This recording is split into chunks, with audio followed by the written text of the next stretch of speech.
Salut tout le monde, on se retrouve dans une nouvelle vidéo où on va essayer de voir si Sacha Ketchum aurait pu battre la Ligue de Kanto avec ses meilleurs Pokémon qu'il a capturés pendant son voyage dans la région de Kanto. Alors je vous le dis de suite, il y aura de la stratégie vu qu'on sera sur Pokémon Showdown. Donc dans cette vidéo, on va regarder tous les Pokémon que Sacha a capturés à Kanto et on prendra évidemment les meilleurs pour composer une équipe de 6. On va instaurer quelques règles. On ne retire pas Pikachu vu que c'est son partenaire. Il a le droit de switch pendant les combats et l'équipe de Sacha ne dépassera pas le niveau 60. J'ai recopié à l'identique les teams des membres du Conseil 4 ainsi que de celle de Blue. Il y a juste un ou deux Pokémon où j'ai pas pu leur donner certaines attaques vu que sur Pokémon Showdown, elles ne sont pas autorisées. Avant de commencer le défi, allons voir les Pokémon que Sacha a capturés à Kanto. En tout premier, comme Second arrive en retard, il récupère un Pikachu comme starter. Ensuite, plus loin, il capture un Chenipan dans l'épisode 3 qui évolue en Criacier puis en Papillusion. Il attrape ensuite un Roucoups également dans l'épisode 3 qui évolue en Roucarnage plus tard. Un Bulbizarre dans l'épisode 10 rejoint sa team, donc on le considère comme capturé. Il récupère un Salamèche abandonné dans l'épisode 11 qui évolue en Reptincelle puis en Dracofeu bien plus tard. Un Carapuce dans l'épisode 12, un Krabby dans l'épisode 13 qui évoluera plus tard en Crabos. Ensuite il capture un Férocinge dans l'épisode 25 qui évolue en Colossinge plus tard, un gros Tadmorph à l'épisode 30, une trentaine de Tauros dans l'épisode 35, un Loclas dans l'épisode 84 et un Ronflex dans l'épisode 94. Bien, maintenant que la liste est finie, faisons notre équipe. Papillusion, Roucarnage, Bulbizarre, Carapuce, Gros Tadmorph et Loclas, ça dégage. Ce qui fait qu'il reste en Pokémon Pikachu, Dracofeu, Crabos, Colossinge, Tauros et Ronflex. Donc on a notre équipe pour la ligue. Voici leurs attaques et leur niveau pour la ligue. Je me suis permis de donner des attaques différentes de ceux de l'anime parce que j'ai pas réussi à trouver un site qui donnait exactement les mêmes attaques. Avec les équipes des membres du Conseil 4, j'ai essayé de rejouer façon IA sur Pokémon. Donc si à certains moments vous voyez que c'est complètement con, c'est normal. Bien, maintenant que j'ai fait le tour, on va aller voir si Sacha aurait pu battre la ligue avec ces Pokémon là. On commence avec Olga, spécialiste du type glace. Elle envoie sur la Mantine et j'envoie mon Pikachu. Je lui fais 3 tonnerres d'affilée pendant que elle m'envoie 2 ondes boréales et me laisse à 22% de ma vie. Elle envoie ensuite son Crustabri qui se fait statique par tonnerre et qui m'achève avec Pin Missile. Je le finis avec Tauros Plaquage, elle envoie ensuite son Flagados qui se fait paralyser par plaquage. Elle m'envoie une pistolet à eau, augmente sa défense avec repli et me fait rugissement avant de tomber KO par plaquage. Après ça, elle envoie son Loclas qui me finit avec Blizzard.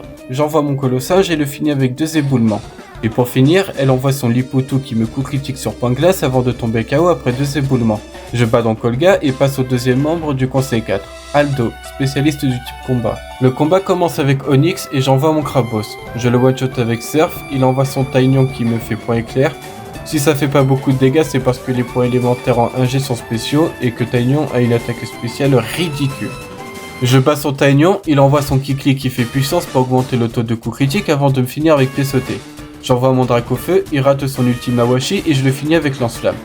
Il envoie Onix, j'envoie mon Colossinge, il fait jet de pierre avant de tomber KO par 2 balayages. Et pour finir, il envoie son Macognure qui fait comme Kikli, il utilise l'attaque puissance et me finit avec Sacrifice. Je l'achève avec plaquage et remporte mon deuxième combat. Prochain membre et c'est Agatha, spécialiste du type Spectre. Même si là en l'occurrence c'est plutôt le type poison mais bon. Elle envoie son Ectoplasma, j'envoie mon Tauros. Il rate Hypnose, je fais Séisme. Il fait Ombre Nocturne qui ne marche pas et l'achève derrière avec Séisme. Elle envoie son Arbok qui me fait grincement avant de finir KO par 2 séismes. Après ça, elle envoie son Osferalto qui me fait Onde de Folie puis Cruel avant de tomber KO après 3 plaquages. Elle envoie son Spectrum, j'envoie Pikachu, mais il se fait ouvrir en 2 sans avoir pu faire quoi que ce soit. J'envoie Dracofeu, il me fait Ombre Nocturne avant de tomber KO par Lance-Flamme.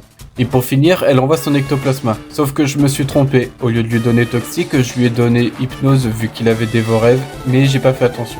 Il bat mon Dracofeu avec Hypnose et Dévorève avant de se faire achever par Ronflex et Séisme. Je bats donc Agatha et arrive devant Peter, spécialiste du type Dragon.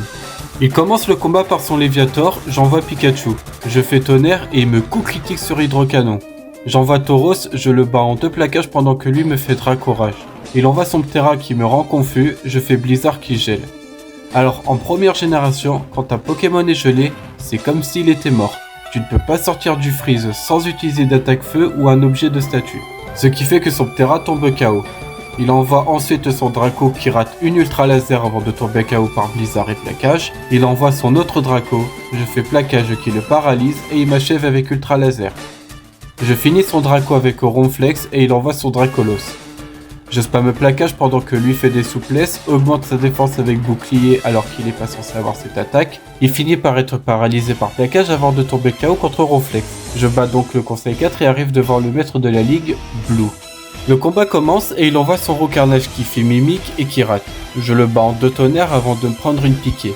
Il envoie son Rhinophéroce, j'envoie mon Krabos. Il fait gros yeux, puis séisme et l'achève avec 2 surf.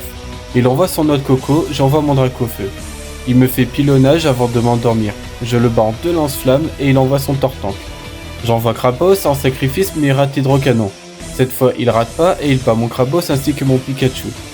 J'envoie Tauros ce qui le paralyse avec plaquage pendant que lui booste sa défense avec repli, rate ses blizzards et m'envoie un Hydrocanon.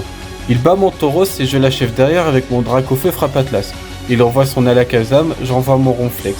Il place une protection qui augmente la défense de son équipe pendant 5 tours. Je lui fais 2 plaquages avant de finir par tomber KO après un Psycho et 2 Rafapsi. J'envoie Dracofeu et le finis lui aussi avec Frappe Atlas. Il envoie son Arcanin qui baisse ma défense avec gros yeux pendant que je lui fais une dernière Frappe Atlas. Il m'achève avec Bélier, j'envoie mon Colossinge qui fait des éboulements pendant que lui fait des flamèches et des gros yeux. Je finis par battre son Arcanin avec 16% de PV, je bats Blue, le professeur Chen arrive pour qu'on enregistre notre équipe au Panthéon et on peut passer à la conclusion. Et voilà comment selon moi, Sacha aurait pu devenir maître de la ligue à Kanto.